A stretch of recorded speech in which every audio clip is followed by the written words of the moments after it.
ஏன் நான் சினிமாவுக்கு வந்தப்போ எனக்கு வயசு 10. அப்பல இருந்தே இந்த உறவு ஸ்டார்ட் ஆகி போயிட்டு இருக்குன்னு அவங்களுக்கு தெரியாம போச்சு. அதனால என்ன பண்ணாலும், நீங்க என்ன ட்ரை பண்ணாலும், எல்லாத்தையும் விட்டுட்டு மக்களுக்காக வந்திருக்கிற இந்த விஜய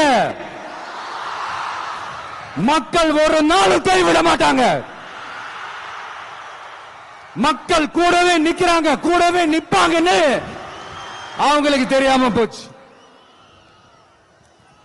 என்னப்பா நிப்பீங்கல்ல? 10 வயசுல நடிச்சுக்கிட்டு இருக்கும் போதே உங்களுக்கு தமிழக மக்கள் மீது அவ்வளவு இணைப்பு இருந்ததுன்னா, நாங்க 25-50 வருஷமா அரசியல் இருக்கவங்களுக்கு எவ்வளவு இணைப்பு இருக்கும்? திரைப்படத்துல இணைப்பு இருந்தா நீங்க டிக்கெட் வாங்கிட்டு இணைப்பை ஏற்படுத்தினீங்க. நாங்க டிக்கெட் வாங்கிட்டு டிக்கெட் வாங்கி நின்னுதான் உங்களை இணைப்பு ஏற்படுத்தி. ஜெயிக்க வைக்கிறீங்களோ தோக்க வைக்கிறீங்களோ இல்ல,